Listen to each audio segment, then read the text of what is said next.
আসসালামু আলাইকুম। বাংলাদেশের স্বরাষ্ট্রমন্ত্রী সালাউদ্দিন আহমেদ গতকাল প্রেসে যে কথাগুলো বলেছেন সাংবাদিকদের, সেটার জন্য তিনি আবার নতুন করে বিতর্কিত হলেন। যারা তাকে রয়ের এজেন্ট, শিলং সালাউদ্দিন ইত্যাদি বলে গালাগাল করে আসছে এবং সালাউদ্দিনকে অপসারণের উছিলায় বিএনপি সরকারকে উচ্ছেদ করার জন্য যারা উঠে পড়ে লেগেছেন, বিশেষ করে জামাতে ইসলামী এবং নিষিদ্ধ আওয়ামী লীগের সান্ডা পান্ডা সমর্থকেরা।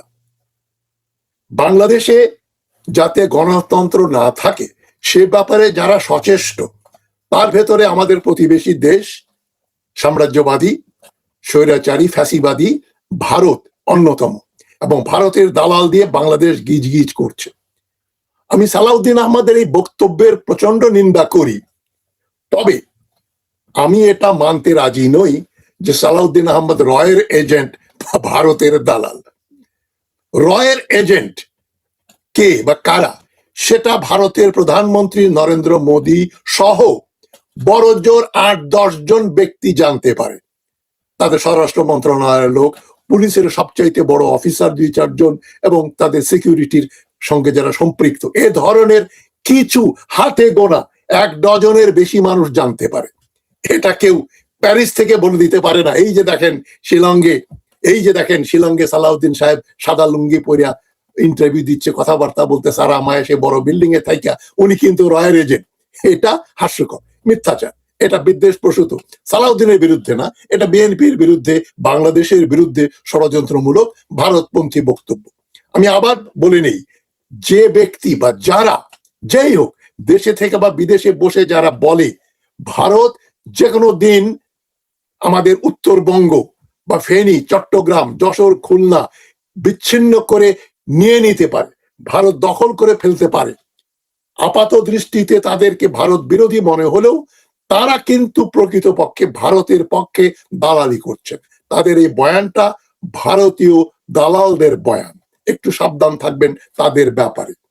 এখন সালাউদ্দিন সাহেব যেটা বলেছেন সেটা আমি আপনাদের একটা ভিডিওর বাজিয়ে শোনাচ্ছি, আপনারা যারা শোনেননি তাদের জন্য ১ মিনিটের। তাকে সাংবাদিকরা জিজ্ঞেস করলে তিনি বলেন, পূজা উদযাপন পরিষদের নেতৃবৃন্দ আমার সাথে সাক্ষাতের জন্য বেশ অনেকদিন আগেই তারা সময় চেয়েছে। আমি এতদিন সময় দিতে পারিনি, আজকে সময় দিয়েছি। তাদের অনেক বিষয়ে কথা আছে, আমাদের দেশের যারা হিন্দু ভাই বোন তাদের পক্ষে তাদের অনেক দাবি দেওয়া আছে বিভিন্ন বিষয়ে, সেগুলো নিয়ে তারা কথা বলেছে। আমরা সহযোগিতা চেয়েছি, আমাদের যেন সাম্প্রদায়িক সম্প্রীতি বহাল থাকে, আমরা যেন সবাই ঐক্যবদ্ধ থাকি, সেভাবে যেন সবাই কাজ করে। তার মধ্যে প্রসঙ্গক্রমে একজন ভদ্র মহিলা যিনি আলাদা প্রদেশ চেয়েছে বললেন, সেই প্রসঙ্গটাও এসছে। আমার মনে হচ্ছে হয়তো তার স্লিপ অফ টাং হতে পারে, তাকে যেন সে মেসেজটা দেওয়া হয়। মানে এই যে চৈতালি চক্রবর্তী নাকি স্লিপ অফ দ্য টাং, মুখ ফসকে এটা বলে ফেলেছেন যে বাংলাদেশে একটা হিন্দুদের জন্য প্রদেশ চাই। এই বক্তব্যটা অত্যন্ত গর্হিত, আপত্তিজনক। সালাউদ্দিন সাহেব বলছেন চৈতালি চক্রবর্তীর স্লিপ অফ দ্য টাং হয়ে গেছে, মুখ ফসকে বলে ফেলেছেন। চৈতালি চক্রবর্তী কিন্তু সেটা বলেননি। চৈতালি চক্রবর্তী একাধিকবার উগ্র ধর্মান্ধদের যে মূর্তি, বিজেপি বা ভারতীয় সাম্রাজ্যবাদীর যে মূর্তি, ফ্যাসিবাদের যে চেহারা, সেটা দেখিয়ে উনি ক্যামেরার সামনে বহুবার বলেছেন। শুধু দেশেই না, তিনি ভারতে গিয়ে ANI এর এক ইন্টারভিউতে হিন্দিতে, ভাঙ্গাচোরা হিন্দিতে বক্তব্য দিলেন। এটা স্লিপ অফ দ্য টাং হলে একবার হতো, এতবার হতে পারে না। এবং এই স্লিপ অফ দ্য টাং তাহলে প্রিয়া সাহা, যিনি ডোনাল্ড ট্রাম্পের প্রথম টার্মে আমেরিকাতে গিয়ে ডোনাল্ড ট্রাম্পের সঙ্গে দেখা করে বলেছিলেন যে বাংলাদেশে হিন্দুদের নির্যাতন হচ্ছে, যেটা অজিত জয়সওয়াল ভারতীয় অফিসিয়াল, উনি বললেন এই যে পুরো ঘটনাটা এমন হচ্ছে, এই যে বিতর্ক যেগুলো হচ্ছে সম্পর্ক নিয়ে বাংলাদেশের সঙ্গে, যেমন ডক্টর জাহিদুর রহমানকে নিয়ে যেটা হলো, সেই জন্য বাংলাদেশে হিন্দুদের উপর নির্যাতন হয় বলে এটা হয়। ভারত যে কথা বলছে একই কথা আমরা শুনতে পাচ্ছি চৈতালি চক্রবর্তীর কাছে, একই কথা আমরা শুনতে পাচ্ছি গোবিন্দ পারামানিকের কাছে, এবং রানা দাশগুপ্ত, যিনি পাবলিক প্রসিকিউটর ছিলেন হাসিনার তথাকথিত আন্তর্জাতিক এই যে আদালতের ট্রাইব্যুনালের একজন সরকারি পক্ষের কৌশলী ছিলেন রানা দাশগুপ্ত, যার নেতৃত্বে সালাউদ্দিন কাদের চৌধুরী, মতিউর রহমান নিজামী এবং অন্যান্যদের যে ফাঁসি দিয়ে ঝুলানো হলো, যে ব্যক্তি এগুলো তদারক করে, যার তদারকিতে বেআইনি ভাবে হাসিনা এতগুলো দেশপ্রেমিক মানুষকে হত্যা করলো, সেই রানা দাশগুপ্ত কিন্তু এখনো বহাল তবিয়তে হিন্দু বৌদ্ধ খ্রিস্টান ঐক্য সমিতির নেতা হিসেবে বিরাজমান। তার একটা কেশাগ্রে কেউ ধরছে না। এই সমস্ত কিছু না করে, এদের বিচার না করে সালাউদ্দিন সাহেব যা বলেছেন সেটাই একমাত্র বিচার্য বিষয় নয়। আমি সালাউদ্দিন সাহেবের এই বক্তব্যের প্রচন্ড বিরোধিতা করি এবং আমি মনে করি তারেক রহমান সাহেবের অনতি বিলম্বে সালাউদ্দিন সাহেবকে মন্ত্রিত্ব থেকে অপসারণ করা উচিত। তিনি এখন দেশের জন্য একটা লায়াবিলিটি হয়ে গেছেন। সালাউদ্দিন সাহেবের সঙ্গে আমার যেভাবে পরিচয়, চাক্ষুষ পরিচয় হয়নি, তবে টেলিফোনে আমি বহুবার, উনি আমাকে শিলং থেকে বহুবার ফোন করেছিলেন 2023 সাল থেকে হাসিনার পতন পর্যন্ত। এবং তার যে তিনি যে বক্তব্য দিয়েছিলেন কিভাবে তাকে গুম করা হলো, তার বক্তব্যের সঙ্গে ভারতীয় সরকারি বক্তব্য, মিডিয়ার বক্তব্য হুবহু মিলিয়ে যায়। সুতরাং তিনি শখ করে শিলংয়ে চলে গেছেন, সেখানে আছেন ভারতীয় দালাল হিসাবে। এগুলো যারা বলে তারা খুবই চালাক, বাংলাদেশ বিরোধী। আর যারা এই সমস্ত কথা বিশ্বাস করে তারা হয় বদ্ধ পাগল, নইলে একেবারেই গবেট, মূর্খ, এবং এদের মানে একটা 5 বছরের শিশুর বুদ্ধিও এদের ঘটে নেই। সালাউদ্দিন রয়ের এজেন্ট না, তবে তিনি যে কথাগুলো বলেছেন সেটা ভারতের পক্ষে এবং বাংলাদেশের বিরুদ্ধে যায়। আমি সালাউদ্দিন সাহেবকে এতদিন রয়ের এজেন্ট বলাতে বিরোধিতা করে আসছি, তবে আমি আজ নিজে বলছি তারেক রহমান সাহেবকে যে যদিও সালাউদ্দিন সাহেব রয়ের এজেন্ট নন, তবে গতকাল তিনি হিন্দুত্ববাদী, হিন্দু বিচ্ছিন্নতাবাদী ও ভারতপন্থী অ্যাডভোকেট চৈতালি চক্রবর্তীর পক্ষে যে বক্তব্য দিলেন সেটা আমাকে খুবই অবাক করেছে, দুঃখ দিয়েছে। যে কথাটা চৈতালি চক্রবর্তী বলেননি, যে মুখ ফসকে এসব কথা বলেছে সে, এই কথাগুলো চৈতালি চক্রবর্তী বহুবার বলেছে। সুতরাং মুখ ফসকে বললে একবার হয়। যে কথা চৈতালি চক্রবর্তী বলেননি যে আমার মুখ ফসকে ওই কথা বলে ফেলেছি যে হিন্দুদের জন্য আলাদা প্রদেশ করতে হবে, সালাউদ্দিন সাহেব যে চেয়ে বলছেন এটা হয়তো তিনি মুখ ফসকে বলেছেন। সালাউদ্দিন সাহেবের স্ট্র্যাটেজি হচ্ছে, যেটা তার কথাও প্রতীয়মান হয়েছে, যে বাংলাদেশে সাম্প্রদায়িক সম্প্রীতি বজায় রাখা। কেউ যেন এই চৈতালি চক্রবর্তীর কথার উপর নির্ভর করে বাংলাদেশে একটা হিন্দু মুসলমান দাঙ্গা না বাঁধায়। যারাই হিন্দু মুসলমান দাঙ্গা করতে উৎসাহী তাদেরকে পরোক্ষভাবে মানে সালাউদ্দিন সাহেবের এই বক্তব্য সহায়তা করে। তিনি যা করতে চেয়েছিলেন হিতে বিপরীত হয়েছে। তিনি সাম্প্রদায়িক দাঙ্গা যাতে না হয় সেজন্য চেষ্টা করেছেন, কিন্তু তার কথাবার্তায় অনেকে মনে করতে পারেন তিনি ভারতপন্থী, তিনি চৈতালি চক্রবর্তীর পক্ষের মানুষ, তিনি বাংলাদেশের বিরোধী। এক কথা বলা যায় সালাউদ্দিন সাহেব এখন বিতর্কিত বক্তব্য দিয়েছেন।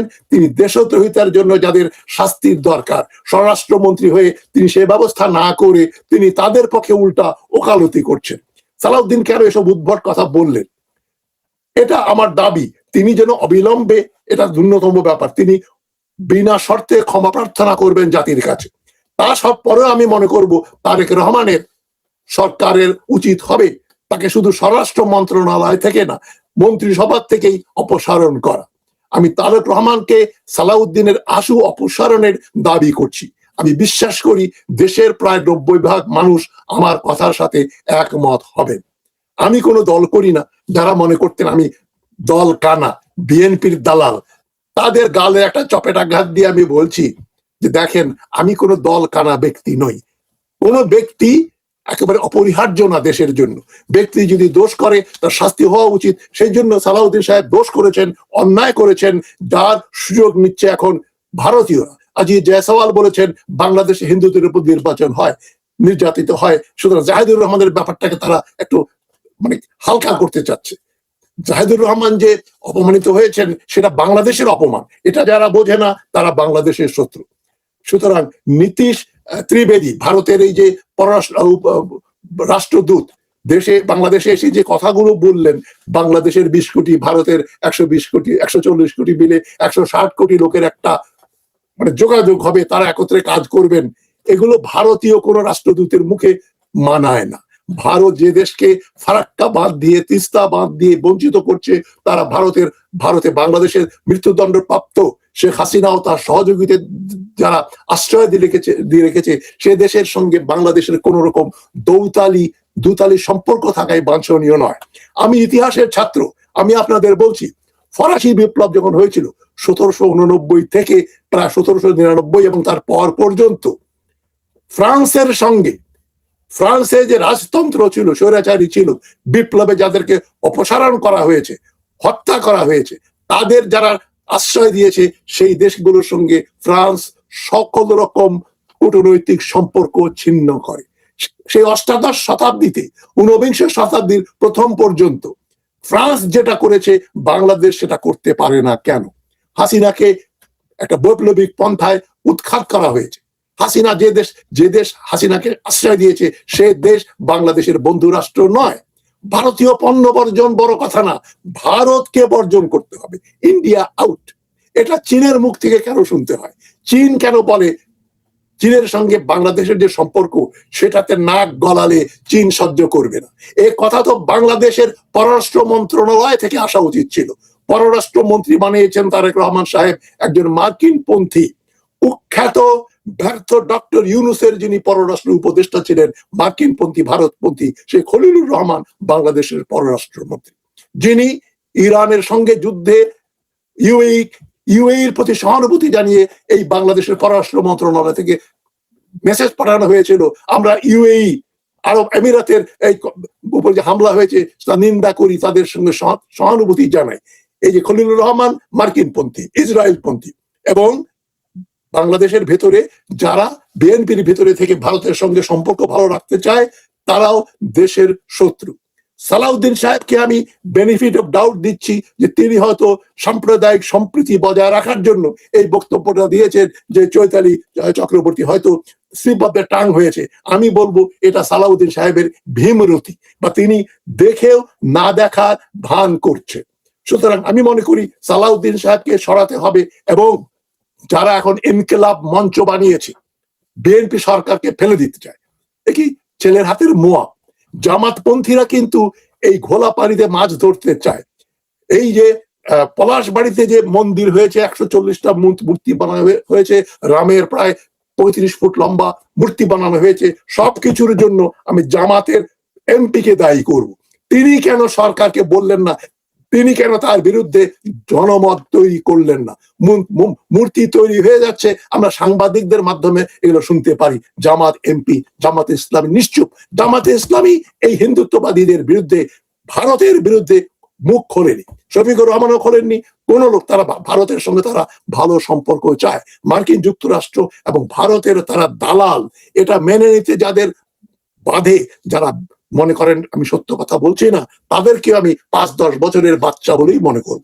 নির্বোধ, বোকা, পাগল, এবং কিছু আছে সুযোগ সন্ধানী ভারতপন্থী।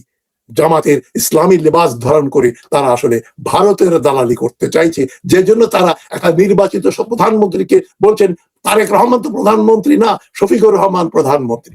এ ধরনের কথা যারা বলে তাদের আমি চপেটাঘাত করে বলছি, ভারতপন্থী শুধু আওয়ামী লীগ নয়, আওয়ামী লীগের সঙ্গে যাদের যোগসাজশ আছে, বিএনপির ভেতরেও সে ধরনের লোকজন আছে যারা প্রিয়া সাহা, গোবিন্দ পরামানিক, রানা দাশগুপ্ত, চৈতালি চক্রবর্তীদের এবং পলাশবাড়ির মন্দির নির্মাতা হরিদাস চন্দ্র তরণী দাসকে দোষী মনে করেন না।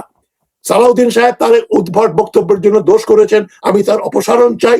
সাথে সাথে আমি প্রিয়া সাহা, গোবিন্দ পরামানিক, রানা দাশগুপ্ত, চৈতালি চক্রবর্তী ও হরিদাস চন্দ্র তরণী দাসের বিচারে চাই। তাদেরকে অবিলম্বে গ্রেপ্তার করে তাদের রাষ্ট্রদ্রোহিতার মামলায় স্পেশাল ট্রাইব্যুনালে তাদের বিচার করতে হবে। এবং ভারতের প্রত্যক্ষ উস্কানিতে হচ্ছে এসব কাজ, নইলে চৈতালি চক্রবর্তীকে ভিসা দিয়ে ভারতে গিয়ে তিনি বাংলাদেশের বিরুদ্ধে হিন্দিতে যে বক্তৃতা দিলেন সেটা কোনো স্লিপ অফ দ্য টাং নয় জনাব সালাউদ্দিন সাহেব। স্লিপ অফ দ্য টাং একবার হয়, বারবার হয় না। তারা সব ভারতের দালাল। গোবিন্দ পরামানিক বলেছে বাংলাদেশের 64টা জেলায় 64টা 180 ফুট লম্বা রাম মূর্তি গঠন করা হবে। আমি কানাডায় থাকি, পশ্চিম জগতে ব্যক্তিগত সম্পত্তি এবং মানুষের ব্যক্তিগত অধিকার অঢেল, কিন্তু আমি ইচ্ছা করলেই কানাডায় আমার বাড়ির সামনে হিটলারের একটা মূর্তি বানাতে পারবো না। আমি ইচ্ছা করলেই জয় শ্রী রামের মতো স্লোগান হেড হিটলার বলে হিটলারের ফ্যাট নাচি সালাম দিতে পারবো না। আমাকে পুলিশ রাষ্ট্রদ্রোহী হিসেবে গ্রেফতার করবে। ইউরোপের কোনো দেশে, আমেরিকাতে, অস্ট্রেলিয়াতে, কোনো সভ্য দেশে হিটলারের স্ট্যাচু বানানো যাবে না। রাম হচ্ছে আমাদের জন্য হিটলারের প্রতীক। সুতরাং রামের মূর্তি নিয়ে যারা যারা সোচ্চার তাদেরকে গ্রেফতার না করা মানেই ভারতীয় বিজেপির ফ্যাসিবাদকে উস্কানি দেওয়া, সহ্য করে যাওয়া। বিএনপি সরকারের এই নতজানু পররাষ্ট্র পলিসি আমি সমর্থন করি না, নিন্দা করি। আমি চাই খলিলুর রহমানের অপসারণ, এবং সেই সাথে সালাউদ্দিন সাহেব যে কথাগুলো বলেছেন তার আর বাংলাদেশের স্বরাষ্ট্রমন্ত্রী থাকার কোনো যোগ্যতা নেই। তাকে মানে মানে সরিয়ে দেয়া হোক। তারেক রহমান সাহেব দেশে ফেরার সঙ্গে সঙ্গে যিনি কাজগুলো করেন, এবং আমি ইতিমধ্যে সালাউদ্দিন সাহেবকে পরামর্শ দেব, আপনি জাতির কাছে করজোরে ক্ষমা প্রার্থনা করে বলেন আপনি রাজনীতি থেকে সরে যাবেন। বাংলাদেশে আপনি এখন বিতর্কিত। আপনাকে যারা রয়ের এজেন্ট বলে তাদের সঙ্গে আমি একমত নই, তবে আপনি যে বক্তব্যটা দিয়েছেন এটা বাংলাদেশের বৃহত্তর স্বার্থের বিরুদ্ধে যায়। আপনি অবিলম্বে এই বক্তব্য প্রত্যাহার করেন, এবং তারেক রহমান সাহেবকে আমি বলছি আপনি সালাউদ্দিন সাহেবকে অপসারণ করেন, নইলে বিএনপির প্রতি যে আমার সফট কর্নার ছিল, এখনো আছে, সেটা থাকবে না। এতে আপনাদের কি যায় আসে?